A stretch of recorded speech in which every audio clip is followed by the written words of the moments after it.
Um, Good morning, folks. One moment. Yeah. Good morning, folks, and welcome to Let's Crack Management Exams in English. Uh, Sorry. Yeah. So this is part of Unacademy, which is India's largest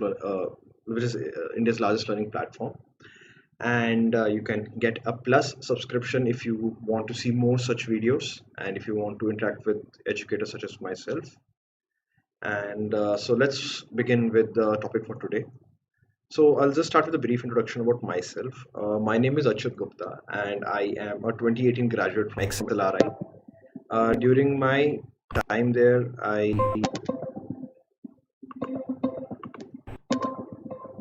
sorry,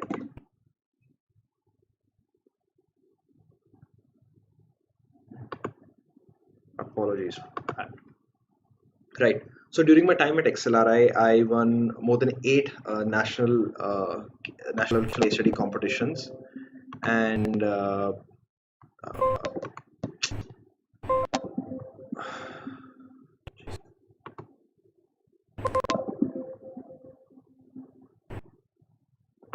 one moment.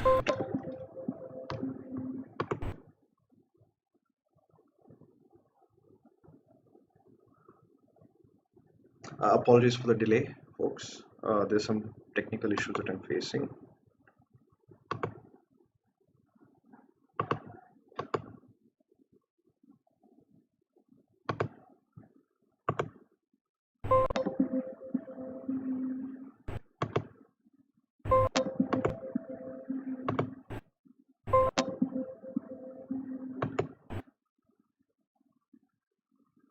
Yes, I think that seems to done it. Sorry for the delay. So as I was mentioning, during my time at XLRI, I won more than eight national level case study competitions, and I am currently working in an HR strategy designing role for a startup. My verbal scores were as follows. In CAT, I scored 99.8 percentile. In XAT, I scored 99 percentile. And in GMAT, I had a raw score of 42, which roughly translated to 99 percentile among all the people who had taken the test in that year, right?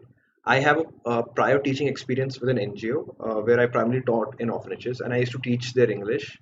And of course, currently I am a verbal faculty with Unacademy, and I also take videos such as this one on the other aspects of B school admission and understanding B school life, right? So, what do you get with Unacademy? You get daily life classes. You can interact with educators, and you can get access to our live tests and quizzes, which are very important for preparation. And of course, our course is structured in such a way that you get the best possible mileage out of them in terms of preparing for the exam that you're aiming at. And of course, you get unlimited access to with our subscription. You get unlimited access to all our live and recorded courses, and you can watch them from any device. We have numerous educators on our platform. For example, we have uh, Ravi sir, we have Shabna ma'am, we have Vilasha ma'am. These are educators who have been teaching for CAT for over a decade, or in some cases for more than 2 decades now. So apart from them, you have numerous educators such as myself. So you can choose from which educators you would like to learn from. And of course, we have numerous batches as well, so you can choose a batch according to your speed, according to the time frame that you're looking at, and according to the exam that you're aiming. And of course, every day we have got new batches starting as well, so you can tailor fit according to what suits you best. So what do you get with an Unacademy subscription? First is the fact that you can study based on your own schedule. You can learn anytime, anywhere, and either in the comfort of your house, or maybe while traveling to your home, or when you're traveling back from work, in case you're a working professional. So the learning doesn't stop anytime. In fact, the learning gets molded according to your schedule, according to your availability, according to your free time. So that way you can maximize the learning in terms of whenever you get a free moment, spare time, or when you get free time to study. And of course, there's no language barrier. Many of our courses are available in numerous Indian languages. So currently we have 15 different languages which are being covered, and we're expanding as well into more languages soon. Of course, there is interaction with the educators as well, because that's a very essential part of learning. And with the Unacademy subscription, you can even personally reach out to individual educators on the app and get your doubts clarified by them, or you can ask queries and you can interact with them on the app as well. And other than that, we also have interactions in the live classes on the Unacademy app, where you can ask questions in real time during sessions, or you can discuss, or you can put forth your viewpoints.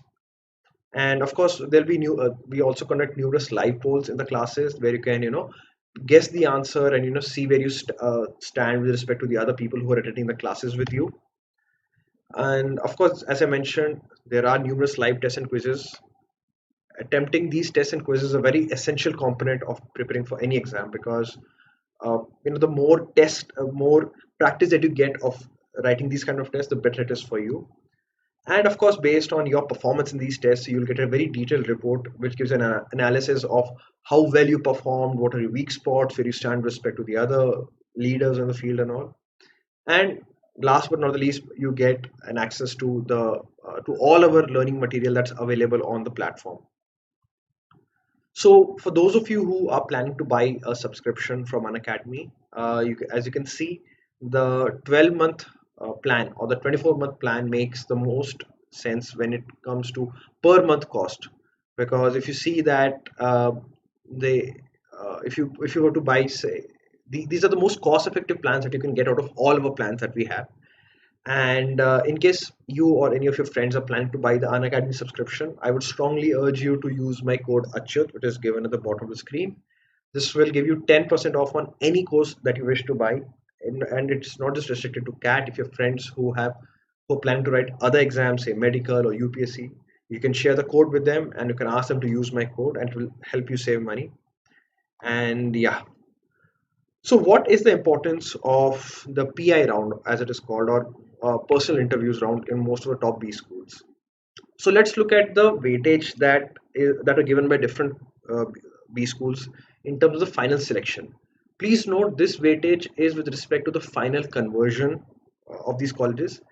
PI does not have a weightage when it comes to being shortlisted for post the CAT or the XAT exam. That's a different set of criteria. What I'm talking about in terms of weightage here is the weightage in terms of the final composite score that is calculated for each student. So what is the weightage of PI there? So for IIM Ahmedabad, it is roughly between 40 to 50%. So that shows you how important it is. For IIM Bangalore, it is 30%. IIM Kolkata, it is 45. IIM Lucknow, it is 40. IIM Kozhikode, it is 35. IIM Indore, it is 40%. So as you can see, among the older IIMs, there's anywhere between 30 to 50% of weightage in the final conversion just for the PI. So that should give you an idea of how important this round is and why it is necessary. I'm so sorry, why it is necessary to perform well in this section. XLRI has roughly a 20% breakage. This is just my assumption, because from what I remember, they mentioned that they used to earlier mention that GDPI rounds had a 20 to 25% weightage, but the breakup between the GD round and the PI round is not given. So I'm roughly assuming that it is 15 to 20% of the final composite score at XLRI. FMS, it is 15%. For MDI, again, we have only the combined score for GD plus PI, which is 30%. So it's reasonable to assume that PI would be anywhere from 15 to 20% of the total weightage. SDM SOM, it is 10%. For the new IIMs, based on which IIM you're looking at, it varies from 14 to 30%. For the symbiosis colleges, it's 30%. And for the baby IIMs, which are the most recent new IIMs, it varies anywhere from 15 to 40%. So as you can see, that's a significant weightage of your final conversion, which is dependent upon how well you perform in your interview round.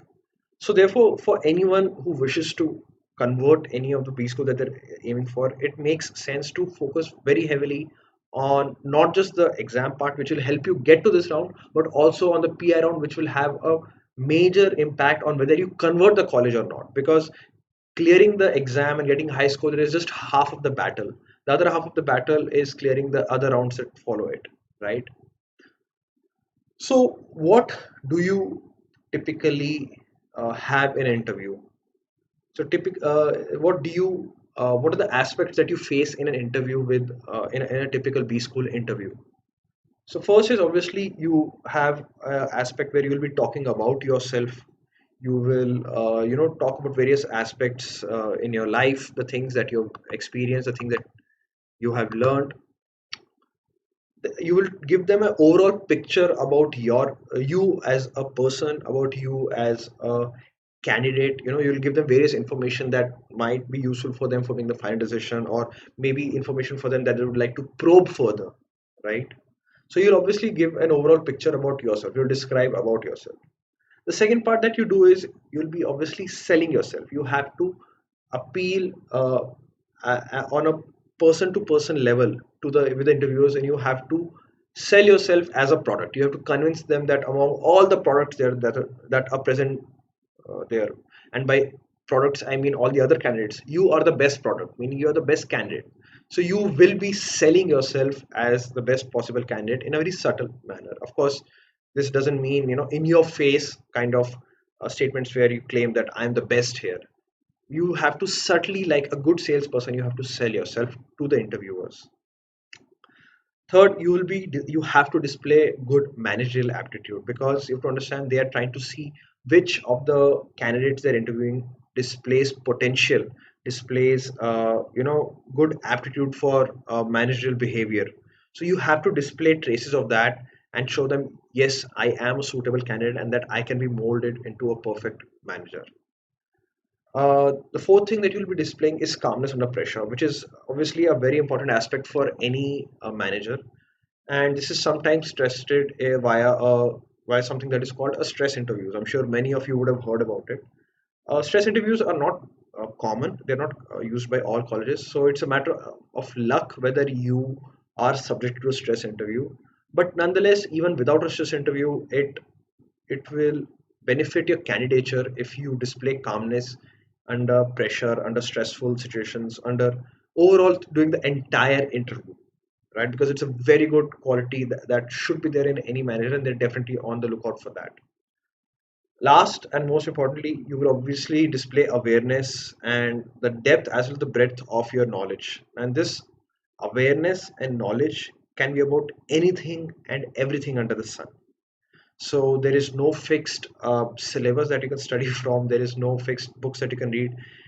It just, you have to constantly keep updating yourself about every single thing, which I'll address in the next few slides on how to do it. But they are checking not just how wide your knowledge is, but whether how well you know that each particular segment of that knowledge base, right? So the first aspect that they'll talk about is about you. And the most common question that they ask is, tell us about yourself. Or in certain cases, if your answer to tell us about yourself is very brief, they might sometimes follow up with the additional question of, what would you like us to know about you, or what other thing would you like us to know about you. So what typically that you should do in this question is, try to create an answer. Take a paper, write down, write the basic outline of your life, talk about the big stuff, right? For example, let's say if you were born in, say, a particular state, but you grew up in a different part of the country. So that's something that you write, right? You write about places where you grew up, where you got your education, where you have worked. You talk about your again your educational qualifications. You talk about major achievements, if any, during those education phases. You talk about extracurricular activities during education. Again, when I say extracurricular, please only mention extracurricular activities that are exceptionally outstanding. This is not a place when you're talking about yourself. You don't mention things like, I participated in a class competition and I came second, right? On the other hand, if let's say during your undergrad you represented your college at, say, a state level competition and you won a prize, now that is something that is worthy of being mentioned, because it relates to your educational, during the time you were at the educational institution. Plus it talks about a major achievement that you did that really stands out. So if you want to talk about your extracurriculars during your along with your education phase, make sure those achievements are truly exceptional. Then you talk about your work experience, if you have, if you're a experienced professional, or if you are, say, a fresher, you can talk about your internships if you feel that they were, again, you did good work, or they were, companies that are noteworthy, like, your Swiggy or an Amazon or a Zomato, or maybe some new age startup that's working on artificial intelligence, or maybe you interned with, say, a magazine, and you did something truly unique there. You can talk about that if you're a fresher. And then, of course, you can talk about any other notable thing that you might want, any other notable achievement that you have. For example, for me, I am a member of Mensa. Mensa is in high IQ society. Now, this is not related to any of my, neither it was not related to my BTech, it was not related to my office, but it was something that was notable achievement that I felt worth bringing up. So that is something that I used to talk about whenever I used to give answer, when I used to answer the question, tell us about yourself, right? Uh, the main focus of this, the answer that you construct has to paint a very interesting picture about you, because you have to understand the panel that you are interviewing with would be interviewing hundreds, if not thousands, of students, and on that day alone they will be and that particular day they might be interviewing, somewhere from, anywhere from 20 to 80 students. So you have to stand out not just in those 20 to 80 students of that day, but you have to stand out among all the students that they will be seeing after, in the subsequent days as well. So how do you paint an interesting picture? How do you so you have to focus on something that makes you unique, and that is something that you know about, right? Now, you can so for example, if when I talk about myself, when I used to talk about my when I used to answer the question, tell us about yourself, I used to always start with, my name is Achyut Gupta, and I am from Jammu, which I actually am from. Sorry, so I used to answer, my name is Achyut Gupta and I am from Jammu, but I have grown up in West India, South India, as well as East India. So you could say that I have actually, traveled along the Golden Quadrilateral. Now, this line, now this part, which used to be the starting part of my tell us about yourself answer, would always invariably end up making the interviewers smile or laugh, because it used to be a small joke which was witty. It talked about the information, which talked about uniqueness, because I have grown up in all the four corners of India, and I gave in a slight joke about the Golden Quadrilateral, which shows that I have slight awareness about it. So you understand that's sort of an icebreaker that works in my favor, and that made most of my interviews remember me later on, that, oh, that person who said that he had lived along the Golden Quadrilateral, oh, or that person who said he's from Jammu and he had a very unique, it stands out in their mind as a very unique introduction, starting point of introduction. So like that, see what can you do for, how can you present your uh, about yourself in such an interesting manner. I would suggest take a paper, write down, the places, like, let's say, where you have been born, where you have been brought up, where you have studied, where you have worked, where you have interned. Then you have to write things like, what are your notable achievements? Okay, if even if you don't have notable achievements, see, the notable things. Uh, when I say notable things, it mostly does mean achievements in terms of extracurricular or academic or co-curricular. But if you don't have that, see what else makes you stand out. Like in my case, the fact that I am from Jammu is something that really stood out. So even though while it did not have any major academic achievements to talk about, I did not have major extracurriculars to talk about, this was something that really made me stand out. So similarly, maybe there's something unique about you that you can talk about. Say maybe you have, say, a sibling who is noteworthy, who's done something noteworthy. Maybe you have lived in a particular place. Maybe you have a unique skill set. Sort of, maybe you like to collect stamps, possibly, and you have some rare stamp, for example. Or you might, be into coding.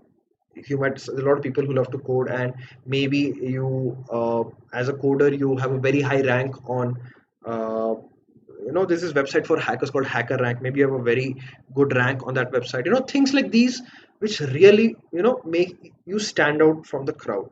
So focus on that. take a paper, write on all these things, see what are the things that you can talk about from your own point of view, and then highlight which things you would like to mention in an interview, and then construct a chronologically correct story about them. So start from the oldest and work your way to the most recent.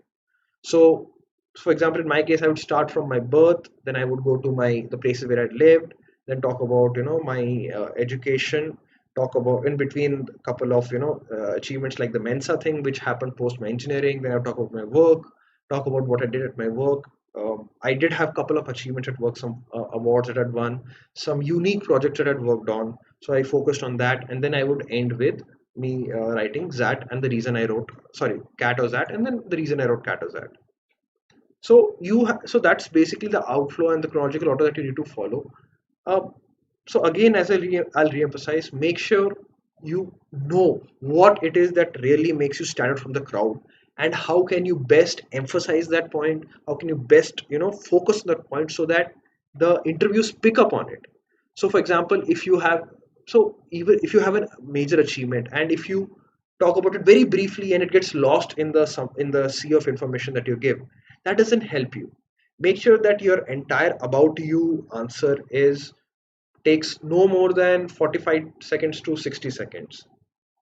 In If you really have a extensive profile and extensive list of things that you would like to talk about which are really outstanding, then in that case you can stretch it to 90 seconds. But ideally, I think 45 seconds to 45 to 70 seconds is a good enough time for anyone to give a crisp outline of what really you are and what really makes you stand out from the crowd, right?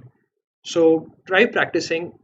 Write, like I said, write down first write down your list of points under places, education, work, notable things. Write a story around it, say it out loud, polish it. Say it in front of a mirror, say it in front of your family members or friends, and see, is it crisp?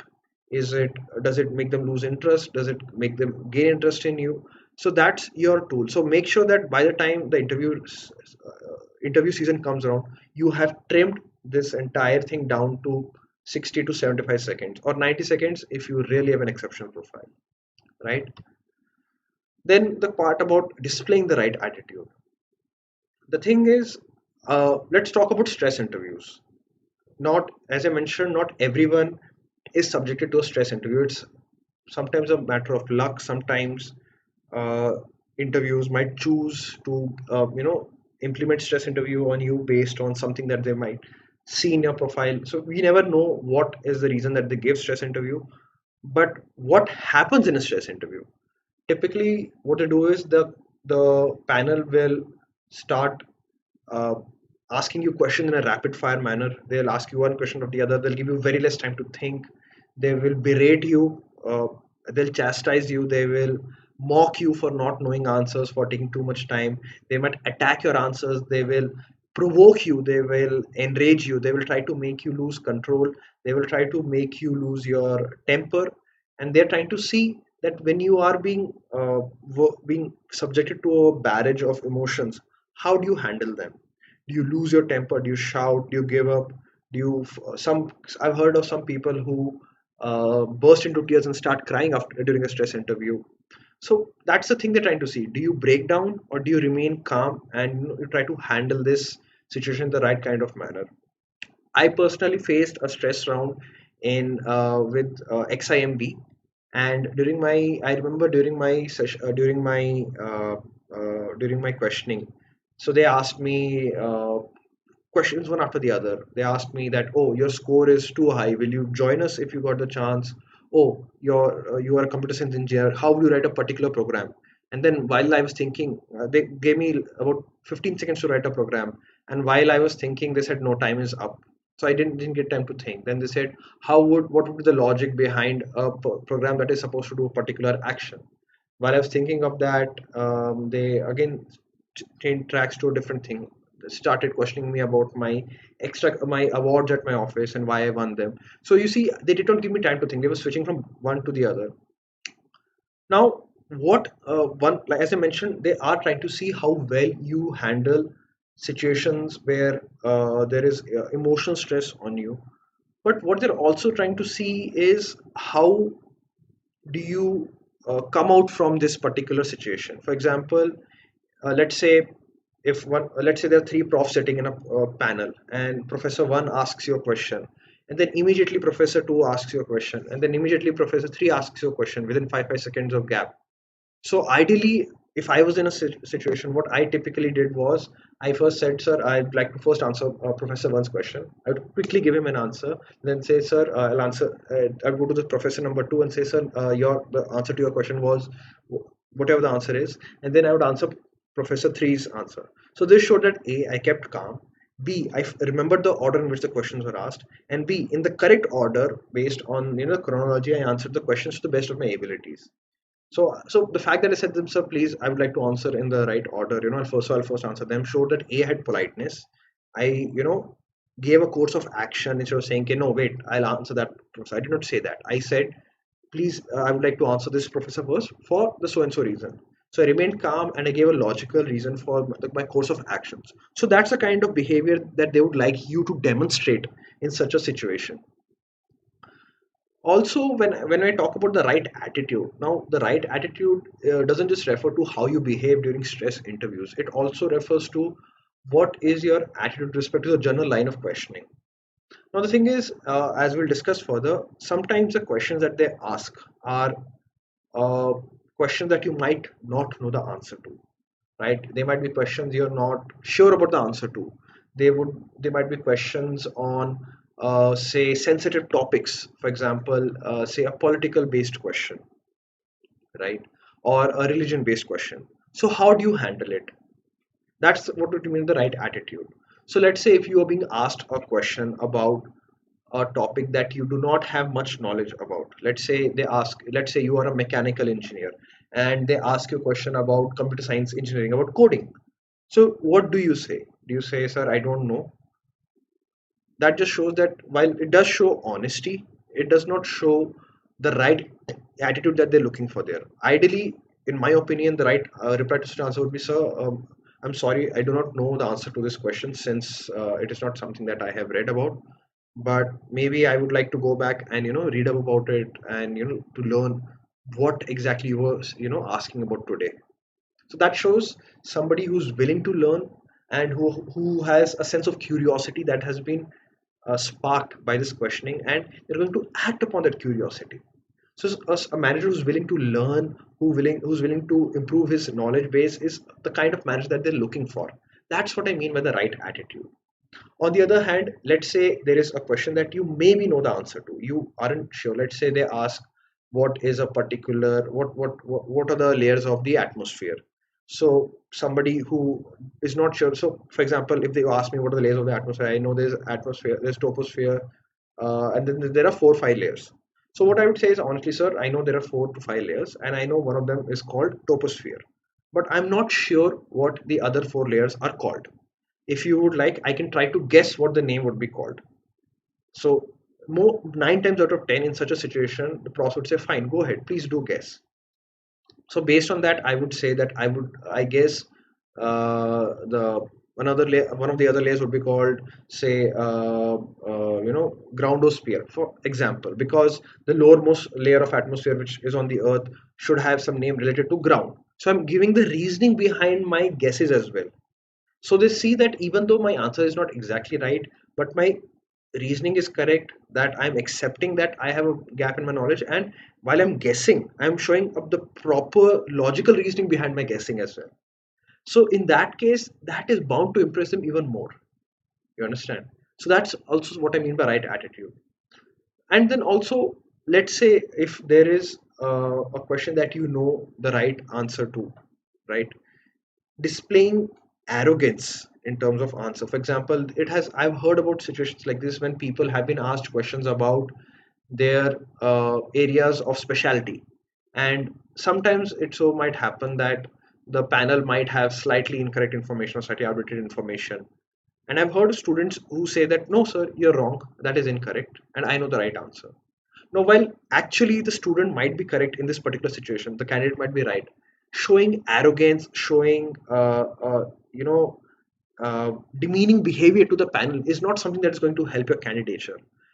If I was in a situation where I knew the answer to a question and where the panel knew the wrong was aware of the wrong answer, I would handle it by saying like, sir, I I'm pretty sure that this is the answer because of so and so reason. Maybe I have read it somewhere or because studied it, and I'm pretty sure that if you were to check it, you would see that my answer is correct, and maybe you might feel it is the right answer because you would be confusing it something else. But I stand by my answer, so I would request you to relook at the answer again. So this shows humility.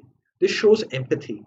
This shows that while you're cognizant of the fact that the interviewer is making a mistake, you're willing to accept that the other person is a human being and they made a mistake, and you're not displaying arrogance towards them because of the fact that they've made a mistake.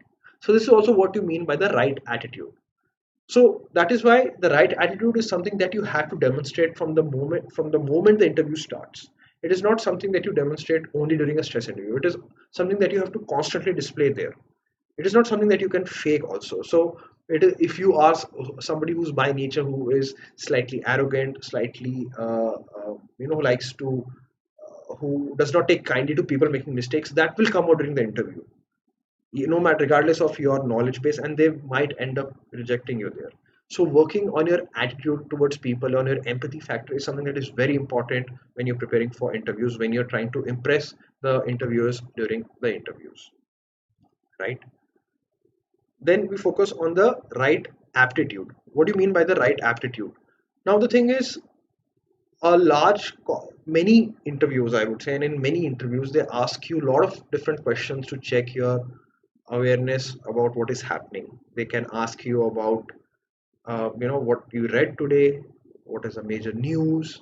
They can ask you, if you're somebody who comes from a particular company, they can ask you new such as what is the late major news article that came out about your company. They can ask you about your family surname history. They can ask you about the state you belong to. So the point is, they can ask you anything. So how did I prepare in terms of aptitude? So again, go back to the list that you made in here with the place, education, work thing. So take each thing. Let's say, let's take my example. I took my name, I wrote my state of origin, I wrote the state where I grew up in, I wrote the education institution I grew up in, wrote about my company. So start reading in depth about each. So if I'm from a particular state, I would make sure I would read in-depth history for the state for the past 50 years, major rulers, major wars, how the economic contribution to the country, what are the major sectors that are present, the various socio-economic issues prevalent in that state. Same thing I would do for the state that I grew up in or I studied in or I'm currently in, if it is a different state. So anything about it, major news, history, rulers, socio-economic issues, major events, major industries, every single thing. Then I started preparing about my surname. Since my surname is Gupta, I started reading about the Gupta dynasty, how they contributed to history, where they came from. Then the companies that I worked with, I started reading major news events. How did the company start? Who are the major shareholders? Who are on the management board? Who is on the executive board? Who's on the board of directors? Their profits, their losses, their major acquisitions, their major deals, major news events around them. Then I started reading up about all the major business events that have or social events that have happened in the past 1 to 2 years. So, for example, something like, say, GST implementation, demonetization, the recent China skirmish, the skirmish with Nepal, the stock market crash, COVID, Trump's re-election, the race riots in USA, then about the bombings that happened in Sri Lanka, China's aggression, China's Silk Road. These are the major events that have happened in the past 1.5 years. By no means is the list exhaustive. There are more events that are there, but this just gives you an idea of the things that they can ask about, because you have to be aware of the major things that have been happening around you as well, right? Because in today's world, everything is interconnected.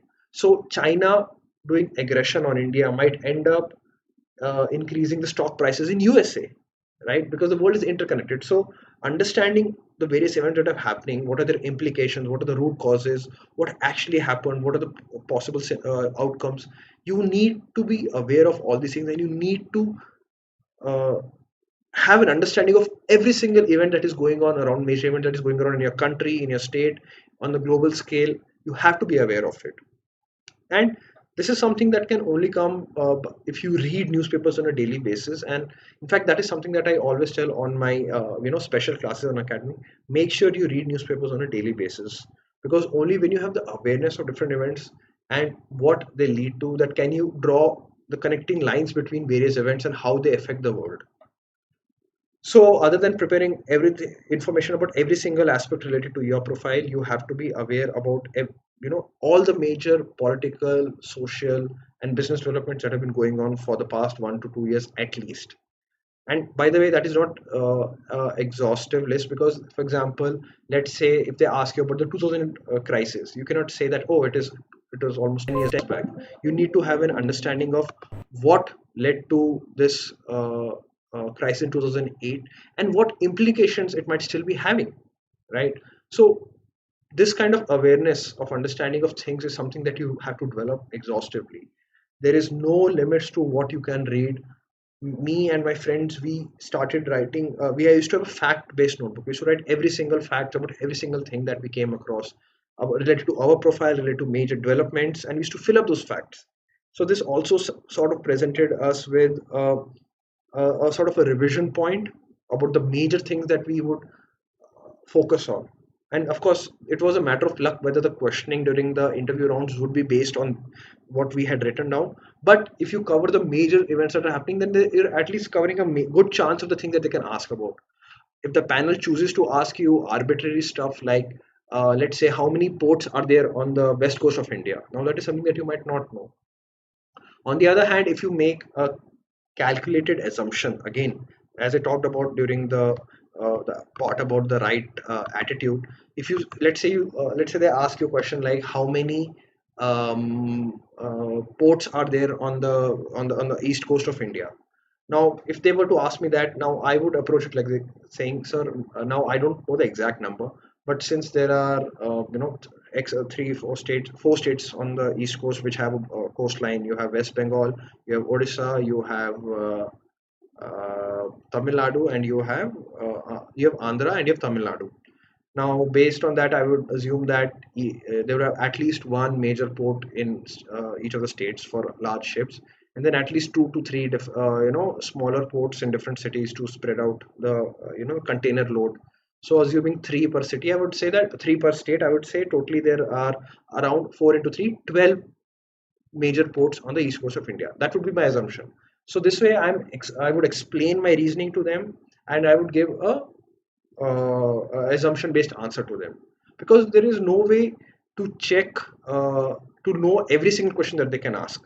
So when they say they're checking your aptitude, they're seeing not just how well you're informed, but in case where you're not sure, or in case of vague question like this, how would you approach this particular question? So if you say thing, or on the other hand, if for a similar question of how many ports on the coast of East India, if you were to say, "Sir, I don't know," that shows that you simply give up. That's not the right aptitude nor the right attitude that they're looking for in your typical aspirant. So, like I said, read as much as you can. Read about India, read about your state, read about different events, read about various countries, read about China, Pakistan, read about politics, read about business, read about everything aspect related to your profile, and go in depth, because the better read you are, the better chances you have of impressing the interviewer with your knowledge base, right? The last thing is, how do you display your managerial mindset? This is a very important one, and this is something that is not specifically being looked for, but it is something that uh, if you display it, that it will only increases your chance of being selected. So I would like to give an example of a discussion that happened in one of my interviews. So they asked me about something about we had a discussion regarding uh, Pakistan occupied Kashmir. So for those of you who know, there's a part of Kashmir that has been taken by Pakistan, which is called Pakistan occupied Kashmir. So they asked me, since I'm from Jammu, they asked me what is my opinion on POK. And I said, "Sir, I think we should give a POK to Pakistan, and we should fortify the border with it." And the interviews were very shocked. They said, "Why?" I mean, are you giving up? Why would you give up India's territory? Why would you want India to give up stake to the territory? So I said, so I gave the reason. So I said that, sir, that I feel that the time to take POK back was before 1980s. In 1980s, Pakistan became a nuclear superpower. And now, if there's any aggression on India, even to reclaim a territory that Pakistan will not give up willingly, it would lead to a nuclear war that would destroy both countries. On the other hand, if we fortify the border, we can prevent terrorists from coming in, and we can develop, the Kashmir region. My interviewer said, is that not a defeatist attitude? Is that how you'll become a manager, where you'll give up whenever there is a problem that is faced? So I said, sir, as a manager, I would like to put the interests of the larger group of people first.